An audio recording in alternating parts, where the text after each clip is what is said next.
About to leave, already packing. Come with me, I'm not really asking. We'll get away to a place where we don't know. About to see. Get the instant advantage in every relationship. The 4 biggest mistakes and how to avoid them. You hate playing games, I know. But you're playing them anyway, so you might as well win. Whether it's business or personal, the rules are the same to gain the upper hand in any relationship. When dating, have you wondered why it seems it's the ones that you don't really like whom you can't seem to get rid of, and the ones you do like who never seem to stick around? The reason is simple. It's not the person, but the way you behave toward him or her. What determines interest in another human being is a fascinating thing. Most people are actually on the fence at the start of most relationships. This means that almost every time someone can be swayed toward either liking or disliking you. And he has moved in either direction, either closer or farther, depending on how you relate to him. This is because as human beings, we are forever guided and governed by human nature. The bottom line is that it's not the person you're dating, it's the things you are doing that determine his or her level of interest. Otherwise, it would be a startling coincidence, if not a statistical improbability, that everyone you liked just happened to not want a commitment, and everyone you weren't that interested in wanted to marry you. So if it's not you, defined as your looks, personality, background, and so on, it must be your behavior toward this person that determines the direction and, ultimately, the outcome of the relationship. This very powerful yet simple psychological strategy can be summed up in one sentence. You need to behave with the person you don't like the way you've been behaving with the person you do like, and vice versa. While there are many little aspects of one's behavior, there are 4 main factors, which will now be discussed. Availability. People want what they can't have. By constantly making yourself available, you're actually diminishing your value. This is not a trick or a game to play, but a function of human behavior. Attraction is not a fixed value. This means that what someone thinks about you is determined to a large extent by what you do, not by just who you are or what you look like. The law of scarcity is prevalent and relevant in every area of our lives, especially here. That which is plentiful is often underappreciated, and that which is rare is held in high regard and considered valuable. When you are dating someone whom you are not that interested in, you tend to make yourself available when it's convenient for you. And when you're dating someone who you really like, you're consistently available. Do the reverse. This means when you're dating someone you don't like too much, if you're not baking cookies for him, calling him twice a day, asking where the relationship is going, and so on, then don't do it with the person you like. And by the way, when you do this with the ones you don't like, they'll be scared off soon enough, so you've eliminated this problem as well. But wait. In Chapter 1, Get Anyone to Like You Every Time, we said that if you want someone to like you, you want to make yourself available, because this increases liking. If this is so, doesn't it contradict the law of scarcity? Here's what is often misunderstood. If you want someone to like you, then you do indeed want to be in their company fairly often. This is true, but remember that liking is the foundation for every relationship. That means that once you move past the liking stage, meaning the person is already fond of you, and the relationship unfolds into something more serious, you then want to limit your availability. PowerPoint. Here's a question. Don't we often see good-looking people with attractive partners and vice versa? If attraction has little to do with appearance, then why is this so? It's because we are often most comfortable with those of similar levels of attractiveness. This coincides with studies that show that people are generally friends with those of similar levels of attractiveness. A good-looking person can sometimes make a less attractive person feel uncomfortable. So this less attractive person tends to lose perspective and act differently, meaning that she puts the person on a pedestal and does the 4 things outlined in this chapter that she shouldn't be doing. But it's the things that she's doing, not her, the physical person, that makes the difference. This is validated by the fact that sometimes attractive people are with less attractive people. In these relationships, it's likely that the less attractive person feels confident about the relationship and hence behaves differently than their less attractive counterparts. This confidence is replicated here when we apply the 4 factors to gaining leverage in the relationship. Perspective. In your relationships, you need perspective. In life, when we derive pleasure from only one source, we tend to overemphasize its value and importance. You should find meaning in your life outside of the relationship, so this person doesn't become your whole world. It's important to feel fulfilled in other areas of your life, so you're able to maintain a sensible perspective and not rely on someone else's affection as your sole source of satisfaction and happiness.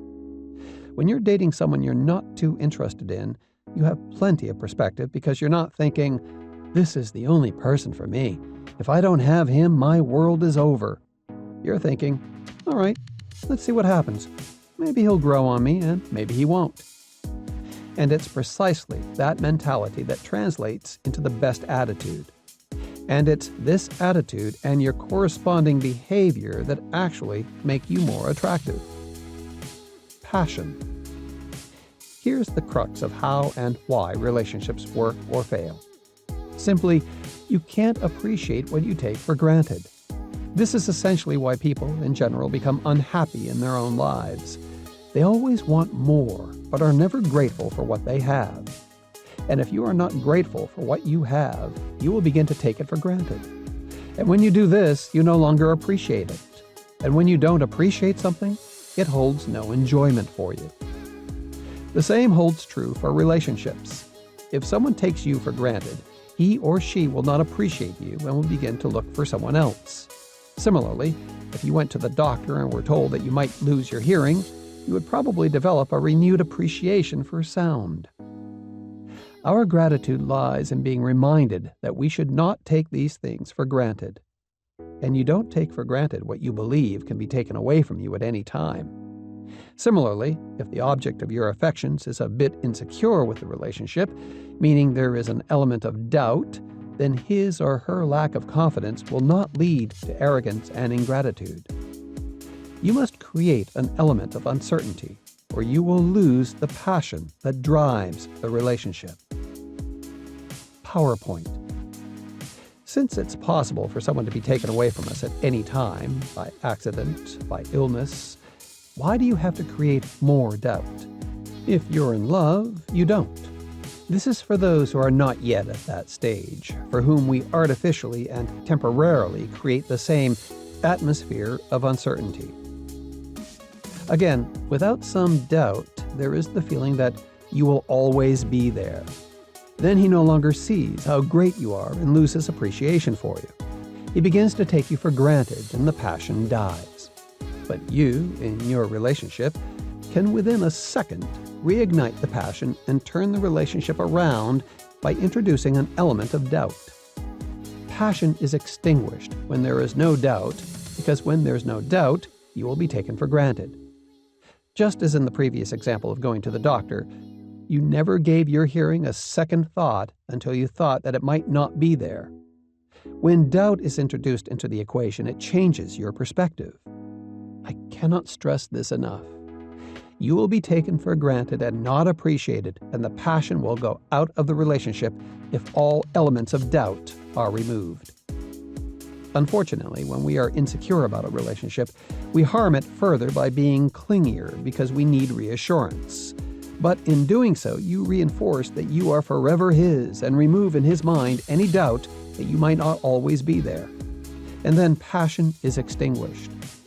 It is a fact of human nature. But now that you understand, you can use it to your advantage.